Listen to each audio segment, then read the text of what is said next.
আবার চলেছি দুটিতে মিলে কোনো এক নতুন সফর। Hello everyone, welcome to my channel. আমি শম্পা, তোমরা দেখছো মিসেস সাম টিভি।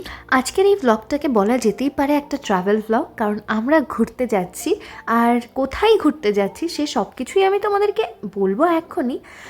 তার আগে বলে দিই যে আমরা কিভাবে গেলাম। ফার্স্টে তো কেএসআরটিসির বাস ধরলাম, আর এক রাতের বাসের সফরে আমরা বেরিয়ে গেলাম। তো আমরা যাচ্ছি উটিতে।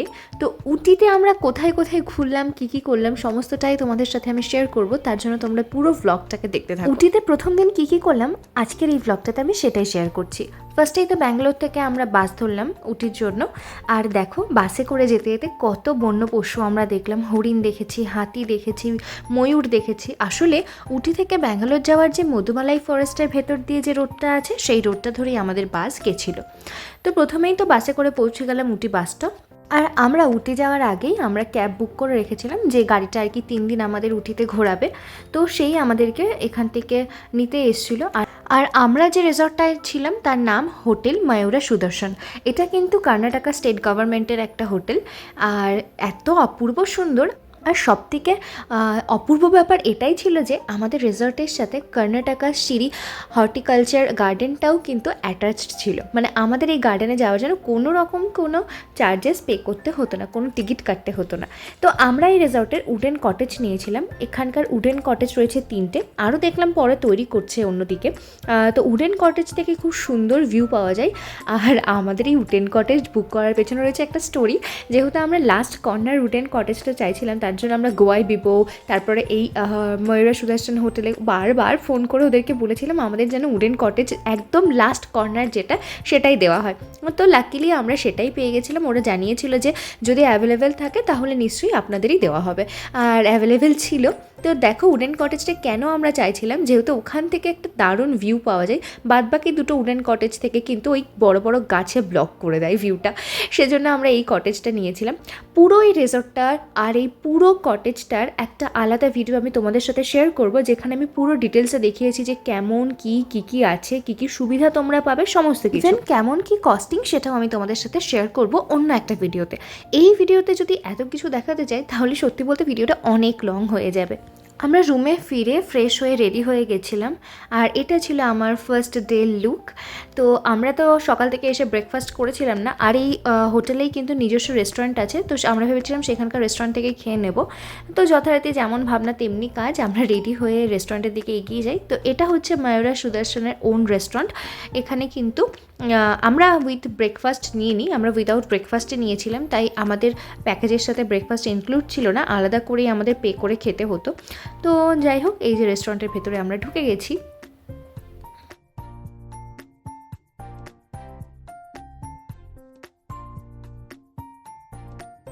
রেস্টুরেন্টের ভেতরে ঢুকেই দেখলাম যে এখানে লেখা আছে কী কী স্পেশাল মেনু সেদিনকে পাওয়া যাবে। বাট আমি দেখলাম এটা ওরা চেঞ্জই করে না, 3 দিন ধরে এই একই লেখাই ছিল। আমরা বেরিয়ে গেছি আমাদের ফার্স্ট ডে ট্যুরে। এখন জাস্ট রেডি হয়ে বেরোলাম, বাট ব্রেকফাস্ট আমরা করতে পারিনি, কারণ ময়ূরা সুদর্শনে সকাল 8টা অবধি ব্রেকফাস্ট দেয়, আর তারপরে রুম সার্ভিস অ্যাভেলেবেল থাকে। কিন্তু ফার্স্টে আমরা বুঝতে পারিনি, তার জন্য রুমে আমরা অর্ডার প্লেস করিনি। তো যখন যাই তখন বললো যে ব্রেকফাস্ট অলরেডি ক্লোজ হয়ে গেছে। তার জন্য আমরা এখন যাবো বাইরে, দেখি কোথাও কিছু খাবার পাই কিনা, তো সেখান থেকে খেয়ে নেবো। ফার্স্টে আমরা যেখানে আছি সেটা হচ্ছে দোদাপেটা পিক। আর এটা একটু দূরে, আর একদম টপ হিলের ওপরে। দেখা যায় কেমন হয়, তোমরা দেখতে থাকো ভিডিওতে।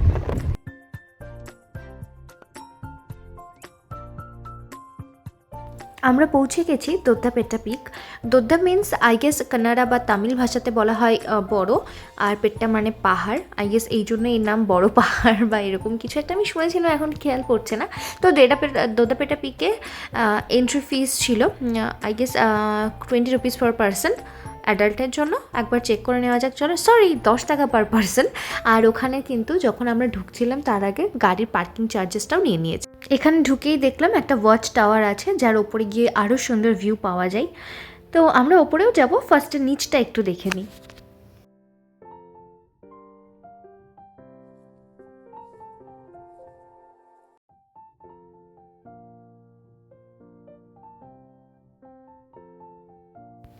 দোদাপেটা পিকটা আমরা সম্পূর্ণ ঘুরে ঘুরে দেখলাম। এটা বেশ একটা রাউন্ড শেপের এরিয়া, যেখান থেকে তোমরা পুরো ভিউ দেখতে পারো। ওপাশটা দেখে আসার পরে এই পাশটা যখন এলাম তখন তো চক্ষু ছানা ভরা। সামনে দেখো কত সুন্দর মেঘগুলো দেখা যাচ্ছে পাহাড়ের মধ্যে দিয়ে। তো নিচে দেখে তারপর আমরা আস্তে আস্তে ওয়াচ টাওয়ার দিয়ে ওপরে উঠতে থাকলাম। ওয়াচ টাওয়ার থেকেও একটা খুব ভালো ভিউ পাওয়া যায়, যেটা তোমাদের সিঁড়ি দিয়ে ওপরে উঠতে হবে। তো আমরা উঠে গেছি ওপরে, আর ওপর থেকে ঠিক কিছুটা এরকম ভিউ ছিল।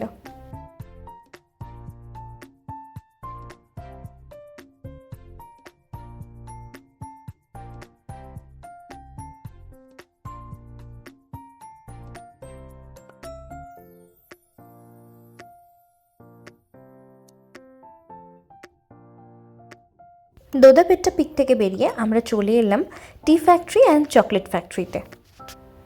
টি ফ্যাক্টরিতে ঢুকেই দেখলাম একটা লম্বা লাইন। তাও তো ভাগ্যিস আমরা ঢুকে গেছিলাম, কারণ আমাদের পেছনে এক দল ছেলে মেয়েরা এসেছিলো। আই গেস ওরা কোনো কলেজ টলেজ থেকে এসেছিলো, তো সবাই মিলে ঢুকে গেছিলো। দেখলাম প্রচুর ভিড়। টি ফ্যাক্টরির এন্ট্রি ফিস ছিল 20 রুপিস পার পারসন। আর এখানে কিন্তু ইউপিআইতেই একমাত্র টাকা পেমেন্ট করা হয়, ক্যাশ ওরা নেয়ও না, কারণ খুচরো দিতে প্রবলেম হয়। তার জন্য দেখলাম যে ওখানে নো ক্যাশ বলে লিখেই রেখেছিল। তো ফার্স্টে টি ফ্যাক্টরিতে ঢুকে গেলাম। আর একটা জিনিস দেখে খুব ভালো লাগছিল যে ইন্ডিয়াতে সবার ফার্স্ট কলকাতাতেই যে চায়ের প্রচলন শুরু হয়েছিল সেটাও কিন্তু এখানে মেনশন করা ছিল। তো যাই হোক, এখানে সমস্ত কিছু আমরা দেখার পরে ঢুকে গেলাম মেন চা ফ্যাক্টরিতে। তো সেখানে গিয়ে দেখলাম যে চায়ের প্রসেস কিভাবে হয়, ওরা কিভাবে প্যাকেজিং করে সব কিছু। তোমরাও দেখো।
ওপর থেকে নিচে আসতেই দেখলাম এখানে টেস্টিংয়ের জন্য চা দিচ্ছে, যেটা ছিল কার্ডামন টি বা এলাচ চা। তো সেটাই আমরা একটা নিয়ে নিলাম। একটা থেকেই দুজন শেয়ার করে খেলাম। টেস্টটা কিন্তু দারুণ লাগছিল তখন খেতে। তারপর এখান থেকে চা খেয়ে বাইরে বেরোতেই দেখলাম যে এখানে অনেক কাউন্টার আছে ওদের নিজস্ব, যেখান থেকে চা কেনা যায়। নানা রকম ফ্লেভারের চা ছিল, যেরকম চকলেট টি, ব্ল্যাক টি, জিঞ্জার টি, কার্ডামন টি, হোয়াইট টি, মশালা টি, আরও নানা রকমের টি ছিল এখানে। তো আমরা যে টেস্টটা করেছিলাম যে চাটা ভেতরে কার্ডামন টি, সেটাই আমরা এখান থেকে কিনলাম। আর দেখলাম প্রচুর বাঙালি এসেছিলো, মানে কলকাতা থেকে একটা টিম, মানে হয় না যে এজেন্সির থ্রুতে আসে, তো অনেক বয়স্ক বাঙালিরা এসেছিলেন, যারা এখান থেকে অনেক চাটা কিনলেন। দেখেও ভালো লাগছিলো যে সবাই ওখানে অনেক বাংলায় কথা বলছিল। আর সত্যি বলতে উটিতে আমি প্রচুর বাঙালি দেখেছি। আমাদের ওয়েস্ট বেঙ্গল থেকে প্রচুর মানুষ এখানে ঘুরতে আসে। ইভেন ময়ূরা সুদর্শনেই তো আমি কতজনকে বাঙালি দেখেছি। আমাদের পাশের কটেজে দুদিন দুটো ফ্যামিলি এলো, দুটোই ছিল বাঙালি। তো বাইরে কোথাও গিয়ে বাঙালি দেখতে পেলে খুব ভালো লাগে। এখান থেকে আমরা চা কিনে নেওয়ার পরে দেখলাম যে পাশে ওদের হার্বাল প্রোডাক্টস, যেরকম হার্বাল মশালা, তারপরে তেল, নানা রকমের, সেগুলোও বিক্রি হচ্ছিল। আর টি ফ্যাক্টরির পাশেই লাগোয়া ছিল চকলেট ফ্যাক্টরি। তো আমরা টি ফ্যাক্টরি দেখে ওখানে কেনাকাটা করার পরে চলে এলাম চকলেট ফ্যাক্টরিতে। তো চকলেট ফ্যাক্টরিতে প্রথমে ঢুকতেই ওখানে টেস্টিং পারপাস কিছু চকলেটস দিচ্ছিল, তো সেগুলোই আমরা নিয়ে নিলাম আর কি। বেশ ছোট ছোট কিউট কিউট চকলেট। ঢুকেই দেখলাম এখানে সবাই চকলেট বানাচ্ছে। চকলেট বানাচ্ছে ইন দ্য সেন্স যে চকলেট ক্যাডবেরি টাইপের যেগুলো আমাদেরকে দিল আর কি, বলস, তো সেগুলোই এখানে সব তৈরি হচ্ছিল। আসলে এগুলো এক একটা কোটিং চকলেট বলা যেতে পারে, যেরকম ধরো আমন্ডের ওপর কোটিং, পিস্তাশিওর ওপর কোটিং, তো সেগুলোই আর কি এখানে সেলও হয়। যথারীতি আমরাও চলে গেলাম কিনতে। তো এখানে 100 গ্রামের কম কিছু নেওয়া যায় না, যা নেবে 100 গ্রামের নিতেই হবে। আর এখানে অনেক রকম ফ্লেভার ছিল চকলেটের, ক্যারামেল ট্রাফল, তারপরে ক্যাশিও নাটিস, আমন্ড নাটিস, হ্যাজেল নাটিস, আরও অনেক অনেক কিছু। আমরা দেখে তো টোটালি কনফিউজড হয়ে যাচ্ছিলাম, তবুও আমরা ওখানে অর্ডার প্লেস করে এলাম। তো ওপরে অর্ডার দিয়ে নিচে নেমে যেতে হয়, নিচে গিয়ে তারপর ওখান থেকে নিজেদের পার্সেলটাকে কালেক্ট করতে হয়। তো আমরা নিচে চলে এলাম, নিচে এসে দেখলাম এখানেও বেশ অনেক কিছু সেল হচ্ছে, যেরকম ধরো শীতের পোশাক, তাছাড়াও আরও অনেক কিছু, যেরকম মশলা, এখানকার স্পাইসেস তো শুনেছি ভালো, সেই জন্য স্পাইসেসও কিন্তু ওরা ওখানে সেল করছিল। এছাড়াও ছিল ব্যাগের স্টল। তো সমস্ত কিছুই ওখানে দেখার পরে কিছু কিনতে ইচ্ছা করছিল না, তবুও ওখান থেকে একটা জিনিস আমরা কিনেছি। কী কিনেছি সেটা বলছি তোমাদের। ফার্স্টে আমাদের ডেলিভারি যেটা নেওয়ার সেটা নিয়ে নিচ্ছি। আমরা ওখানে 3-4 রকমের চকলেটস কিনেছিলাম, তো সেগুলো আর কি ওখান থেকে কালেক্ট করতে হচ্ছিলো। আর ওপরে দেখতেই পাচ্ছ তোমরা ডেলিভারি বলে লেখা ছিল। তো ওখান থেকে যেটা কিনেছিলাম আর কি, সেটা হচ্ছে একটা ফ্রিজ ম্যাগনেট। আর কেনাকাটার পরে বাইরে বেরিয়ে গেলাম, বাইরে বেরিয়ে দেখলাম আরও ছোটো ছোটো দোকান আছে, কিন্তু তখন আসলে সদ্য ঘুরতে বেরিয়েছি বলে কিছু কেনাকাটা করব না, তাই আর বেশি না ঘুরে চলে এসেছিলাম। এবার বাইরে বেরিয়ে রাস্তাটাই দেখতে পেলাম এখান থেকেও কিন্তু খুব সুন্দর একটা ভিউ দেখা যায়। আমাদের ড্রাইভার দাদা আস্তে আস্তে আমরা একটু জায়গাটা ঘুরে দেখছিলাম, আর এখানে দেখলাম টি ফ্যাক্টরির পাশেই বেশ একটা সুন্দর জোন ক্রিয়েট করা মানে তৈরি হচ্ছে, যেখানে নানা রকমের রাইডস চড়া যাবে, যেরকম জিপ লাইন, আরও অনেক কিছু। আর এখানে হর্স রাইডিংও কিন্তু হচ্ছিল। তো আমরা যেহেতু হাতে একটুখানি সময় ছিল বললামই, তার জন্য আমরা ওপরে ওই ব্রিজটা দিয়ে গিয়ে দেখছিলাম ঘুরে ঘুরে যে কী আছে আসলে। আশেপাশের জায়গাটার সিন তো ভীষণ সুন্দর ছিল, ভিউটা খুবই ভালো ছিল। তো একটুখানি ওখানে দেখলাম সব কিছু, তারপরে একটু ফটো তুললাম, তারপরে আমরা নিচে চলে গেছিলাম নেক্সট ডেস্টিনেশনের দিকে। আর নেক্সট ডেস্টিনেশন যেটা ছিল সেটা হলো উটির বোটানিক্যাল গার্ডেন। আর এটা কিন্তু সকাল 7টা থেকে সন্ধ্যে 6:30 অবধি ওপেন থাকে। ভিডিও ক্যামেরার জন্য এখানে চার্জেস নেওয়া হয়।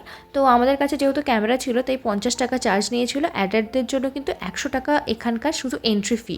তো টোটাল আমাদের 250 টাকা লেগেছিল বোটানিক্যাল গার্ডেনের জন্য। বোটানিক্যাল গার্ডেনের বাইরেও প্রচুর ফুড স্টল, তাছাড়া কেনাকাটা জিনিস যেরকম দোকানপত্র থাকে সব জায়গায় সব কিছুই ছিল। তো বোটানিক্যাল গার্ডেন মানেই তো আমরা জানি ফুল টুল গাছপালা এগুলোই থাকবে। তো ফার্স্টে ঢুকলাম আমরা, আর ঢোকার পরেই দেখলাম সুন্দর একটা এন্ট্রি গেটটাও খুব ভালোভাবে লাইটিং ফাইটিং করা ছিল, কিন্তু যেহেতু আমরা ওই যে বললাম দিনের বেলা গেছি তাই লাইটিংগুলো জ্বলছিল না। তো আস্তে আস্তে আমরা সামনের দিকে এগিয়ে গেলাম।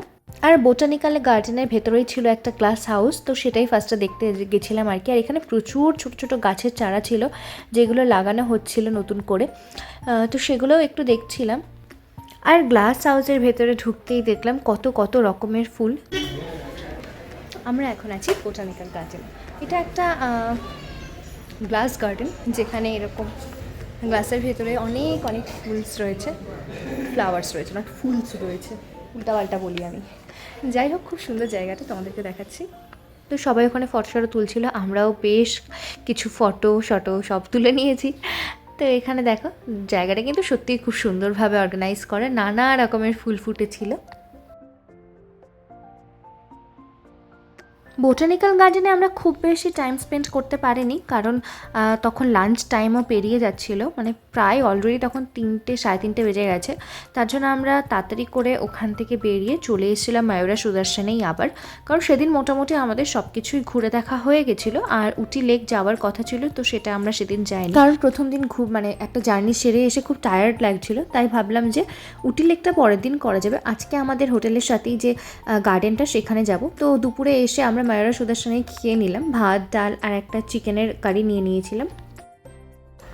ঘরে খাওয়া দাওয়া করার পরে একটু রেস্ট নেওয়ার পরে আমরা এখন যাচ্ছি ঠিক আমাদের অপোজিটেই যে গার্ডেনটা আছে, এটা কি কর্ণাটকা পার্ক। তো কর্ণাটকা পার্কে এখন ঘুরতে যাচ্ছি। এখানে যেতে গিয়ে আমাদের কোনো রকম কোনো এন্ট্রি ফিস লাগবে না, যেহেতু আমরা ময়ূরা সুদর্শনে রয়েছি। তো এখান থেকেই মানে আমাদের যে কটেজ বা হোমস্টে যেটাই বলো না কেন, তার সামনে থেকেই একটা যাওয়ার রাস্তা রয়েছে, আমরা সেখান থেকে চলে যাবো, তোমাদেরও দেখাচ্ছি আর কি। যেখান থেকে আমরা এন্ট্রি করি মানে একদম চলো। আর এটা হচ্ছে একদম প্রাইভেট আমাদের এন্ট্রি গেট, যেখান থেকে আমরা ইজিলি ঢুকে যেতে পারবো উইদাউট এনি টিকিট।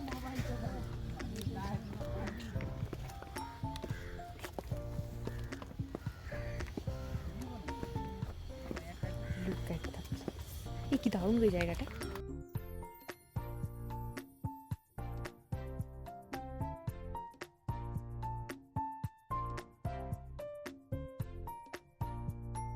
এই জল আছে দেখো, মনে হচ্ছে না কোনো জঙ্গলের ভেতর দিয়ে আমরা বেরোচ্ছি।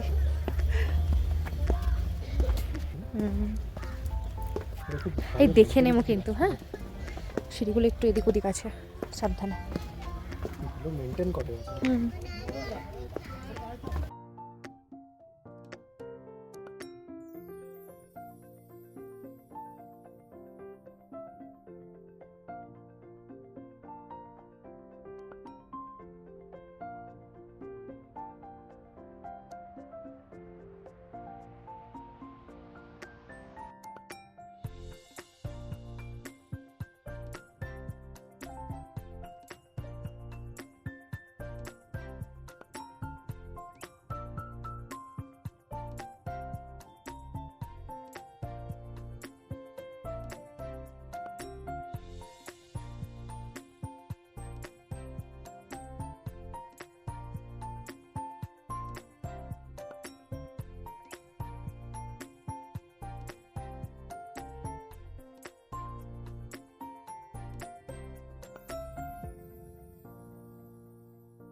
একেবারে ফ্রেশ এয়ার এখানে, এত ভাল লাগছে জায়গাটা। দূরের পাহাড়গুলো দেখতে এত ভাল লাগছে, ঝাউ গাছ ওগুলো আছে, সব কিছু মিলে একদম হলিউড মুভিগুলোতে যেরকম দেখায় ঠিক সেরকম সিনারিওটা লাগছে। ও দূরে একটা ঝুলন্ত ব্রিজও আছে, তোমাদেরকে দেখ, আই হোপ তোমরা বুঝতে পারছো।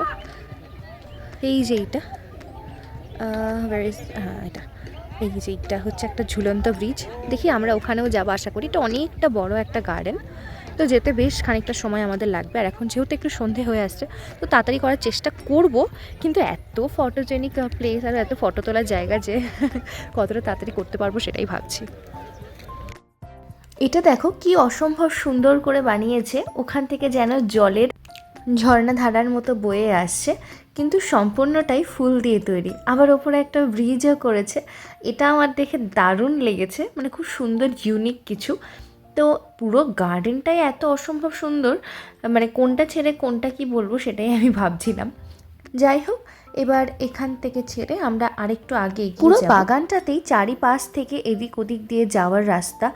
আমরা তো পুরোটা কভারও করতে পারিনি, মানে এখানে মোটামুটি যদি সম্পূর্ণটা ঘুরে দেখতে হয় 3-4 ঘন্টা হাতে নিয়ে তো তোমাদের আসতেই হবে। একটা দিকে এক এক রকম রাস্তা করে রেখেছে, সমস্তগুলোই খুবই সুন্দর। এখন আমরা যাচ্ছি ওই যে ঝুলন্ত যে ব্রিজটা আছে সেখানে, ফ্লোটিং ব্রিজ। এদিক দিয়ে গেলে নিচে বাগানের মধ্যে দিয়ে যাওয়া যাবে, বাট আমরা যেহেতু ব্রিজের দিকে যাব তাই এদিক দিয়ে সিঁড়ি দিয়ে উপরে উঠবো।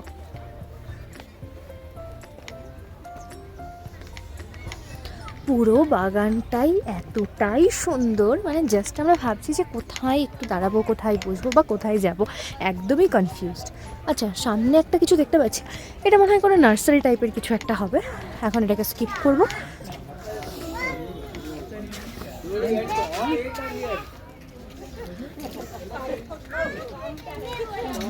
যেহেতু হ্যাঁ স্কিপ এই কারণেই করবো কারণ আমরা এখন চলে যাবো ব্রিজের দিকে।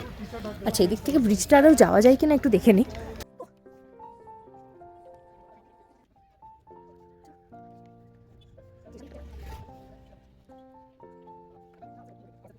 এখানে কাজ করছিল কিছু দাদাদের থেকে আমরা শুনে নিলাম যে এখান থেকে ব্রিজের দিকে যাওয়া যাবে কিনা। ওনারা বললেন যে হ্যাঁ যাওয়া যাবে, সেজন্য আমরা সোজা পথ দিয়ে হাঁটতে শুরু করেছিলাম। আর হেঁটে গিয়ে দেখলাম যে এই রাস্তাটা সবে তৈরি হচ্ছে, এখনও হয়নি।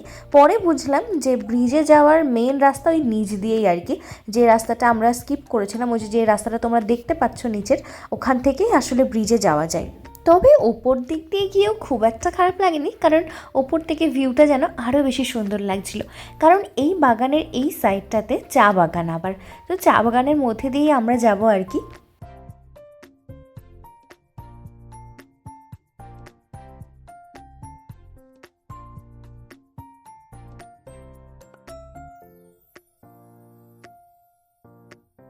চা বাগানের মধ্যে দিয়ে যেতে গিয়ে দেখলাম এখানে কিন্তু ফটোশ্যুটের ব্যবস্থাও আছে। যদি কেউ চায় তবে সে চা বাগানের এখান থেকে ফটো তুলতে পারে। আর এই যে দেখো এদিকে রাস্তাটা ক্লোজ, তাই আমরা কি করে যাব ভাবছিলাম, সেজন্য ওই দিক থেকে আবার দড়ি ডেঙিয়ে তারপরে আমাদেরকে যেতে হয়েছে ব্রিজের ওপরে।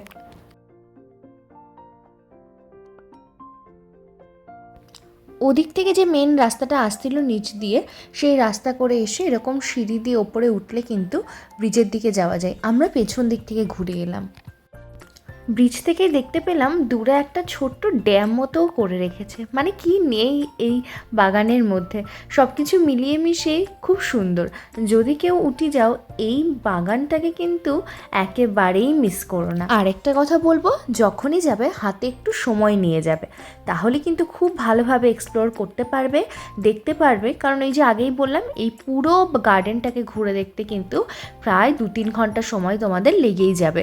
আর আমরা তো তাও পুরোটা যায়নি, ওই যে পেছন দিকে আরও যাওয়া যায়, ওদিকে আরও কাজ চলছে, মানে ভবিষ্যতে আরও অনেক কিছু কিন্তু ওই দিকে হবে।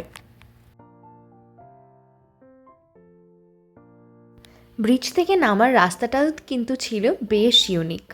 তো অনেকটা রাস্তায় নামতে হবে, মানে উপর থেকে নিচে। যদি কেউ হার্টের পেশেন্ট থাকে তাহলে আমি বলবো এইসব জায়গায় একটু অ্যাভয়েড করতেই। কারণ সত্যি বলতে এত ওঠানামা করতে করতে আমাদেরই যেন বুকের মধ্যে খুব ধড়ফড় করছিল।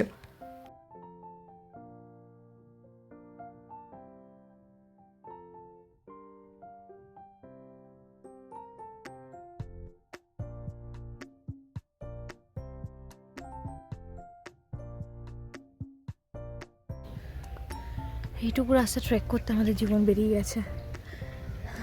মুন্নার না যেতে পারলে এখানে আসবে। ঘুরে টুরে আসার পর হোটেলে একটু রেস্ট নিয়ে তারপর রাতে ডিনার করতে চলে এসেছিলাম ময়ূরা সুদর্শনী। আজকের এই ব্লগটাকে আমি এখানেই এন্ড করছি।